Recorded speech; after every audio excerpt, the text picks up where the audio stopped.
Di sebuah lembah tersembunyi di bawah kaki Gunung Trita, terbentanglah hutan yang begitu jernih dan damai, dikenal oleh penduduk sebagai hutan bening.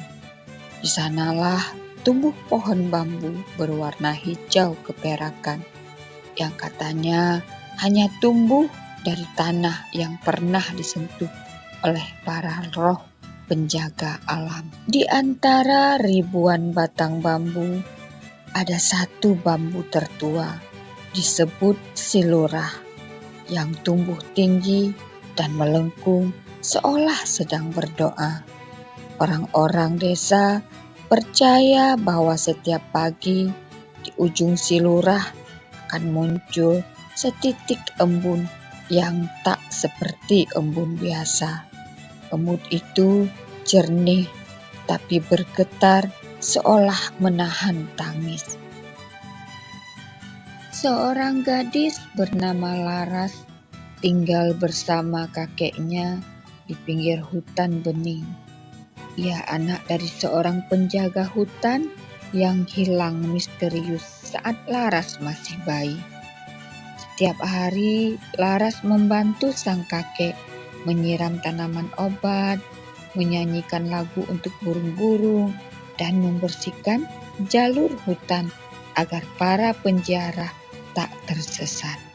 Laras memiliki kemampuan langka. Ia bisa mendengar bisikan tanaman dan embun. Namun, ia menyimpannya sebagai rahasia.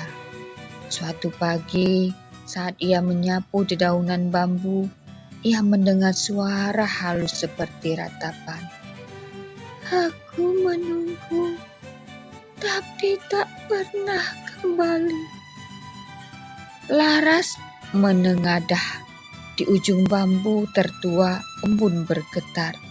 Setetes air jatuh ke tangan Laras, dan hangatnya seperti air mata.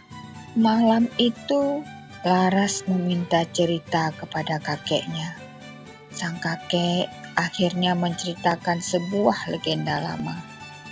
Dahulu kala, sebelum hutan ini bernama Bening, ada roh langit bernama Arwa, sang penjaga hutan, yang jatuh cinta pada putri embun, penjaga pagi dan ketenangan. Mereka bertemu setiap fajar di ujung bambu tertinggi, di saat pertama cahaya menyentuh bumi. Namun pada suatu masa, manusia mulai menebang pohon, mengusir burung, dan meracuni air. Arwa berusaha melindungi bumi, tapi kalah oleh keserakahan manusia. Ia terkurung dalam badai abadi di Gunung Tirta. Sejak saat itu, Putri Embun menunggu kekasihnya di ujung bambu. Setiap pagi, ia menangis tapi tak bisa turun ke bumi sepenuhnya. Ia hanya bisa mengirimkan setetes air mata embun yang menangis. Tersentuh oleh kisah itu, Laras memutuskan untuk mencari cara membebaskan Arwa. Ditemani seekor kijang putih kecil bernama Kinang, ia berjalan menuju puncak Gunung Tirta. Hutan menjadi gelap, angin berubah menjadi bisikan, dan suara air menjadi nyanyian sedih. Di tengah perjalanan, mereka menemukan sungai perak yang dijaga oleh seekor naga air bernama Banu Lingsir. Naga itu menguji Laras dengan pertanyaan tentang arti keseimbangan alam.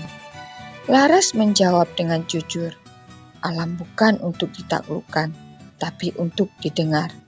Sang naga memberi jalan dan memberinya bulir hujan murni, kunci untuk membuka segel badai di puncak gunung. Di puncak Gunung Tirta, Laras menemukan sebuah batu besar dengan pusaran awan hitam di atasnya. Di dalam badai, Arwa terperangkap. Matanya tertutup kilat, tubuhnya dibelenggu angin. Laras meneteskan air mata embun dari bambu ke atas batu itu, lalu menaruh bulir hujan murni di tengah pusaran. Badai mereda, Arua perlahan bangkit, dan angin menjadi tenang. Langit terbuka, fajar menyapa. Di ujung bambu di lembah, embun pagi berhenti menangis untuk pertama kalinya. Putri embun muncul, berkilau seperti cahaya pagi, dan memeluk Arua yang kembali. Mereka hilang dalam pelukan cahaya. Sebagai hadiah, Putri Embun meninggalkan cincin bambu kecil untuk Laras sebagai lambang penjaga keseimbangan baru. Hutan bening kini hidup kembali. Bambu-bambu bernyanyi lembut setiap pagi. Embun tak lagi menangis, tapi tertawa dalam cahaya. Laras dan Kinang pulang ke desa, membawa harapan bahwa setiap luka alam bisa sembuh jika ada yang mendengar tangisnya. Laras bukan seorang petarung, tapi karena ia tulus dan peduli, ia bisa menjalani perjalanan besar dan membangun harapan. Pesan moral yang bisa disampaikan pada cerita ini adalah keberanian lahir dari hati yang tulus. Alam menyimpan keajaiban bagi mereka yang mau mendengarkannya. Harapan bisa lahir dari satu langkah kecil. Warisan terbaik bukan emas atau tahta. Jangan mengabaikan suara lembut di dalam hati. Kadang di sanalah terang bermula.